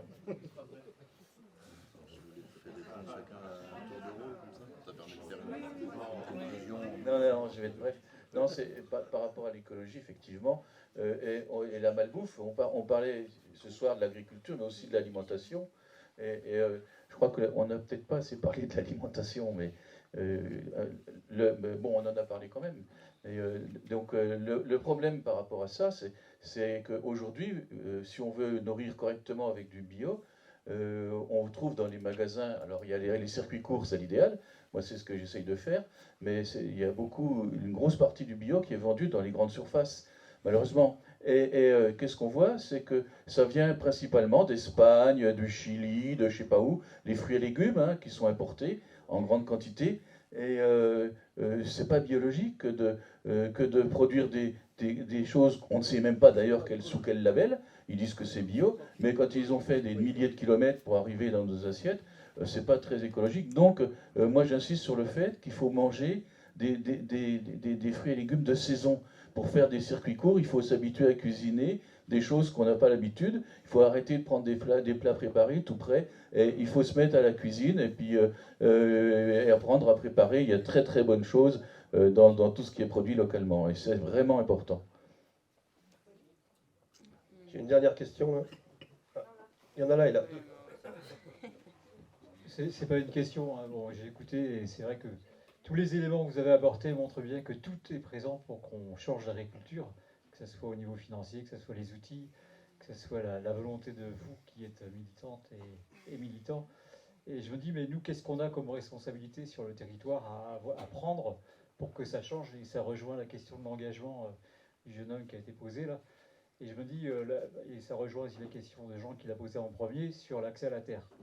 Parce que l'accès à la terre, c'est quand même fondamental pour l'agriculture, quoi. Et je me souviens, il y a 40 ans, Didier, je ne sais pas si tu t'en souviens, on se bagarrait déjà pour l'accès à la terre de tous les paysans et que tous les paysans et les petits paysans puissent accéder à la terre. Il y a eu des combats qui ont mené d'ailleurs la Confédération, je pense à la Chambre d'agriculture à une époque, quoi, qui ont été menés sur la question de l'accès à la terre. Et ça va tellement vite aujourd'hui, la déprise des exploitations. Et donc il faut qu'il y ait une conjonction, c'est-à-dire des personnes prêtes à prendre des exploitations et puis des personnes prêtes à céder leurs terres. Et on en avait parlé avec des personnes localement, Je me dis, est-ce qu'il ne faut pas dans chaque commune des formes de brigades de veille sur la déprise des exploitations qui accompagnent à la fois les propriétaires qui cèdent, mais aussi les personnes qui s'installent, pour qu'on puisse réussir, parce que ça va tellement vite qu'à mon avis, on ne sera pas à l'heure. Parce que Plessé, effectivement, il se passe beaucoup de choses, mais c'est la conjonction d'élus qui sont arrivés au pouvoir et de militants qui étaient prêts à faire le travail. Rémi, on le connaît, mais si ce n'est pas arrivé comme ça, et je pense que si on veut que ça change, on n'aura pas le temps. Parce que cette conjonction-là, elle existe effectivement à Plessé. Dans combien de communes dans le département ça existe? Donc voilà, est-ce qu'il ne faut pas, nous aussi, en tant que militants, quelque part, dans les collectivités, essayer d'accompagner? Est-ce que la Confédération n'aurait pas intérêt à accompagner peut-être des brigades de veille? Je ne sais pas si c'est le mot brigade, parce que c'est un peu révolutionnaire, mais au moins des groupes de veille sur les territoires qui accompagnent. Une dernière, là. Merci. Oui, bonsoir à tout le monde. Quand on n'est pas paysan, qu'est-ce qu'on peut faire pour vous aider, à part voter pour des députés insoumis? Qu'est-ce qu'on peut faire d'autre? C'est déjà pas mal. Ben, je pense qu'on a de quoi faire chacun, vous laisser quelques instants de conclusion pour essayer à la fois de répondre aux questions, qu'est-ce qu'on peut faire, et puis, parce que c'était les deux dernières questions, et puis un peu l'engagement, quoi. Voilà, c'est un peu une carte blanche. Effectivement, à Plessé, ces 3 dernières années, il y a eu 25 installations. C'est le plus fort taux d'installation au monde. En fait, il y a eu une reprise par départ. C'est la politique qui a été menée. Et moi, j'ai participé au groupe de discussion autour du foncier agricole pour la commission agriculture. Et en fait, on était en train de se dire il faut qu'on monte une brigade de veille parce que ça va trop vite. Sauf qu'on n'arrive pas du tout à avoir l'information assez vite. Donc on se disait oui, on va aller voir les CUMA parce que les CUMA, c'est les premiers acteurs du territoire qui savent en fait qui va partir dans un an. Parce que quand on quitte une CUMA, quand on part dans un an, on doit avertir la CUMA qu'on va partir dans un an. Sauf qu'à la CUMA, les CUMA, ce sont des coopératives d'utilisation du matériel agricole. Donc ça veut dire que nous, on est dans plusieurs CUMA. Ça veut dire que pour utiliser du matériel, comme on n'est pas motorisé, peu motorisé sur la ferme, on est adhérent ou adhérente d'une CUMA, on paye des parts sociales et on a accès à une location, entre guillemets, à l'heure ou à l'hectare du matériel. Ça permet de diminuer les investissements sur les fermes et de mettre en commun les salariés et le matériel agricole et de renouveler plus fréquemment le matériel agricole. Et en fait, on se disait, on va aller voir les CUMA. Et là, les CUMA nous ont dit, ben non, en fait, on n'est pas du tout politique, on ne va pas vous donner les données. C'est pas possible. Et on était là, mais c'est pas vrai. Et en fait, on se dit, ben, qu'est-ce qu'on fait? On va faire du flying dans les boîtes aux lettres en disant, si vous comptez vendre ou céder votre ferme, contactez CAP 44. Parce que Plessé travaille avec l'outil CAP 44 de la Conf dans cette démarche-là. Et il fallait aussi qu'on fasse une cartographie de toutes les parcelles, de toutes les fermes sur Plessé. Donc tout ça, c'est un travail en amont qu'il faut que chaque commune commence à faire pour cartographier, pour savoir quelle parcelle appartient à qui est-ce qu'on peut aller voir, du bouche à oreille et tout ça. Et en vrai, c'est des brigades de veille qu'il faut mettre en place au niveau des communes. Ça, c'est un point qui peut être fait au niveau du foncier. En tant que non-paysan ou non-paysanne, ce qui peut être fait à part voter au niveau national, c'est aussi de visibiliser le métier d'agriculteur et d'agricultrice. Parce qu'en fait, moi, je pense qu'on manque de visibilité et de se dire, voilà, moi, ma fille, quand elle mange de la viande, je lui dis, mais voilà, ça, c'est la viande de la ferme, c'est le petit veau ou la vache que tu as vu la dernière fois, c'est comme ça. Tu n'es pas obligé de la manger. Est-ce que tu aimes? Oui, j'aime. Bon, ben, tu sais d'où ça vient. Et à chaque fois, elle me demande, cette viande, c'est quoi? J'ai dit, tu sais, la dernière fois qu'on allait faire du foin, on était dans cette parcelle et tout ça. Donc là, c'est ma fille, elle connaît un peu. Mais pour ceux et celles qui n'ont pas de famille en milieu agricole, il faut se dire, ben voilà, cette nourriture, d'où elle vient pas du ciel, quoi. Déjà, la nourriture, elle vient pas du ciel. Il y a des producteurs et des productrices qui travaillent tous les jours, qui pleuve, qui vente, qui neige. Quand on a de l'astreinte, on doit y aller, qu'on soit dans le végétal ou dans l'animal. C'est pas de tout repos forcément, et c'est un secteur qui est très très peu visible, comme je le disais tout à l'heure. Donc un peu plus de visibilité, de reconnaissance aussi dans le travail réalisé, qu'on arrête de se prendre des mauvaises remarques à des repas de famille ou je sais pas quoi. Et en termes d'engagement, moi, pendant mes études agricoles, quand je suis arrivée à l'école d'ingénieur, ben, j'étais pas du tout issue d'une famille politisée, je n'étais pas du tout militante. Et moi, j'arrive à Angers, j'entends parler de la ZAD, je ne sais même pas ce que c'est, je me dis ok, qu'est-ce que c'est. Et en fait, une fois, je vais à une manifestation à la ZAD et je vois tous les drapeaux jaunes, je me dis mais c'est quoi, c'est la Confédération paysanne. Oh, je creuse un peu et je les vois un peu de partout, je me dis waouh, c'est là que je veux être plus tard. Et en fait, après, j'ai fait plein de voyages dans ma vie et je me suis dit, je vais être éleveuse, c'est sûr, et je serai à la conf. Et ça, c'était bien avant de finir mes études. Et c'est vraiment en participant à des manifestations, en sortant de mon confort personnel que j'ai pu m'engager aujourd'hui. Voilà.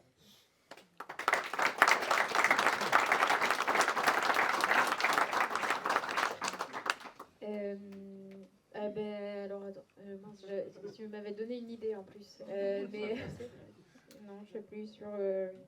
Bon, déjà, moi j'ai mon parcours militant, j'en ai un petit peu parlé mon parcours du MRJC. En fait, moi j'ai acquis un bac agricole et c'est vraiment le MRJC qui m'a formée à voir le monde différemment. Et notamment dans mon parcours au MRJC, j'avais eu l'occasion d'aller faire des manifs à Amiens, parce que à Amiens, à côté, il y avait la ferme, l'usine des 1000 vaches. Et donc, moi, j'avais participé à ces manifs-là, et puis bon, c'était quand même l'arrivée des usines à bétail en France. Et bon, là, on sent quand même que l'agriculture prend un tournant qu'on n'a pas trop envie de prendre, quoi. Donc déjà, c'est un moment un peu fort dans mon parcours militant. Et puis après, évidemment, toutes les mobilisations qu'il y a pu avoir aussi, où j'emmenais le tracteur à Rennes, faire des manifs. Voilà, ça c'est des trucs. Mais bon, bah moi je pouvais le faire parce que mes parents sont paysans, donc on avait le tracteur, quoi. Mais voilà. Et puis après, moi je crois quand même que le vote, en vrai, c'est quand même le levier qui permet de dégager ceux qui sont là depuis des années et qui font la politique, qui nous mettent dans le mur aujourd'hui. Donc oui.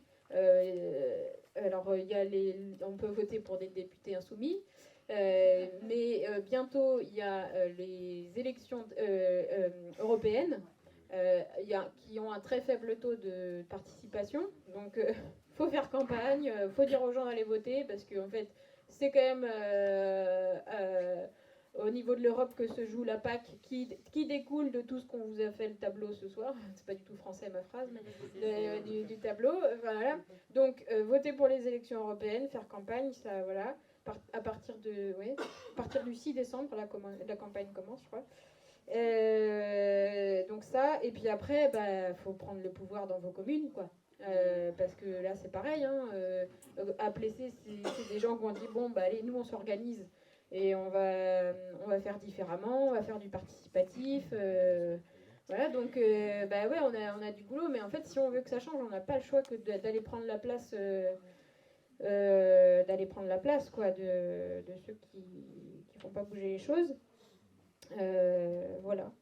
Et ouais, c'est vrai tu as évoqué un peu l'élevage et tout ça, et c'est important. Je pense qu'on n'en a pas trop parlé, mais nous, on dit que ce qu'il faut, c'est de la polyculture élevage.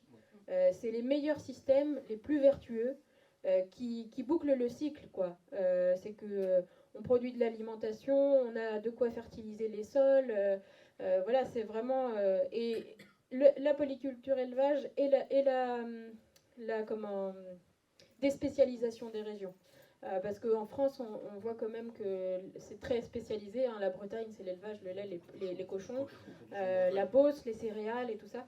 Et donc, pour retrouver ce cycle vertueux, et puis limiter aussi les temps de transport pour les animaux, en fait, il faut remettre de l'élevage où il n'y en a plus, remettre des céréales où il n'y en a plus, ou quoi, bon, même... mais, des fois, c'est pas possible. Mais oui, parce qu'il faut quand même voir avec le relief. On fait pas ce qu'on veut en montagne quand même. Mais voilà, dans les régions où c'est possible, il faut ramener des cycles vertueux. Et voilà, c'est ce que je sais pas du tout une conclusion, mais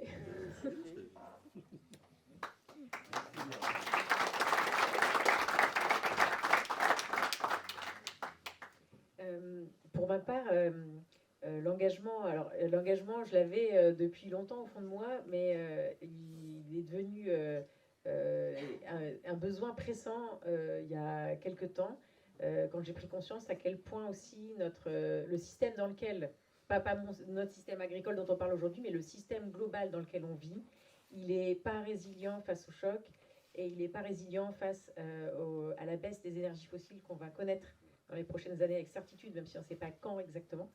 Et en fait, la prise de conscience aussi que à l'échelon national, c'est long de changer les choses. Il faut des gens qui y travaillent, ça je suis persuadée, mais c'est long de changer les choses. Et que moi, j'avais besoin de pouvoir agir rapidement. Et d'où l'engagement au niveau local dans le GAM, parce que les instances locales, comme le GAB, la Confédération paysanne et les organisations du réseau, elles font vraiment changer les choses au niveau agricole. Et je pense que pour des jeunes ou moins jeunes qui veulent s'engager aujourd'hui, ce qui est important, c'est de connaître votre territoire. C'est pas uniquement le département, c'est même la commune. Mais je suis persuadée qu'en interpellant vos élus, quel est votre plan sur la commune de résilience alimentaire? Et je parle de résilience parce que ça concerne tout le monde, bio, pas bio. Et surtout, le bio, enfin l'agriculture paysanne biologique locale, hein, parce que je ne parle pas des tomates qui viennent d'Espagne, on s'en fout. Mais cette agriculture locale, elle va découler du fait qu'on dise, OK, si on est résilient demain, qu'est-ce qu'il faut? Il faut produire chez nous tout ce dont on a besoin. Pas avoir besoin de le transporter de loin parce qu'on ne pourra pas se nourrir avec des tomates d'Espagne quand il n'y aura plus assez de pétrole pour tout le monde. Et interpeller les élus là-dessus pour qu'il y ait des prises de conscience, se mettre en association, partager ses idées avec d'autres, réfléchir aussi à ces questions, se renseigner pour voilà, pas raconter n'importe quoi et avoir des éléments. Tout à l'heure, ce que disait Rachel sur l'eau, mais c'est hyper important. Aujourd'hui en France, c'est 50 à 80 milliards d'euros qui sont utilisés pour dépolluer l'eau suite aux pollutions de pesticides.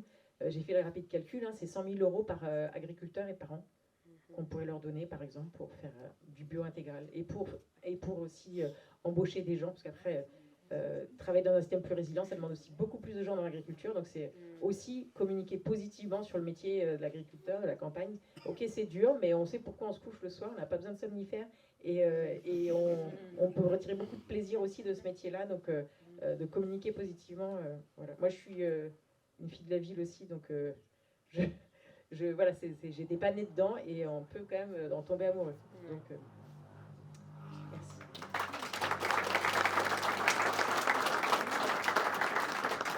Merci beaucoup, merci à vous trois, Rachel Pérez de la Fédération Paysanne, Mathilde Digné, députée d'Ille-et-Vilaine, et Emeline Bergeron du groupement des agriculteurs biologiques. Tout simplement pour conclure, je crois que ça a été très bien dit, qu'est-ce qu'on peut faire? Valoriser, faire connaître, montrer, et pas seulement aller porte de Versailles au salon de l'agriculture une fois par an. D'ailleurs, vous n'y allez pas, mais souvent à cette occasion, la Confédération paysanne et d'autres organisent une sorte de porte ouverte dans différentes exploitations tout près de chez vous. Allez-y, emmenez-y vos enfants, vos petits-enfants. C'est une manière aussi de montrer la réalité de ça. Ensuite, quand même, on dépense tous une part significative de nos salaires pour manger. Donc, il y a aussi des choix à faire, selon les moyens de chacun, selon le temps de chacun après pour cuisiner, etc. Mais ça passe aussi par là, même si c'est qu'une fois de temps en temps, même si c'est que se faire plaisir quand on en a les moyens ou quand on en a le temps, c'est déjà un premier pas pour ceux qui ne le font pas, même si je sais dans la salle qu'il y en a beaucoup qui le font. Et puis après, évidemment, ce qui a été dit sur l'engagement, le vote, à toutes les échelles, c'est évidemment décisif si on veut changer les choses. En tout cas, c'est la manière dont on peut renforcer, généraliser des choses qui sont expérimentées, démontrées, réalisées déjà localement. Et puis l'engagement, alors je ne suis pas le plus engagé sur les questions agricoles parce que j'ai une rude concurrence sur ce sujet à ma gauche. Moi, j'ai la chance d'avoir des grands-parents qui étaient paysans, cultivateurs, ils disaient, dans un petit village de montagne où j'allais passer mes vacances où il y avait 10 vaches, un cochon, quelques lapins, des poules qui couraient dans la basse-cour, et où à 4 heures, j'accompagnais mon grand-père pour passer les bêtes d'un champ à un autre. Et quand c'était l'heure de la traite, je venais avec un bol que me donnait ma grand-mère chercher mon bol de lait directement sous le pied de la vache. Et j'en garde au moins une chose, c'est le goût des bonnes choses, et je crois que c'est l'heure du buffet.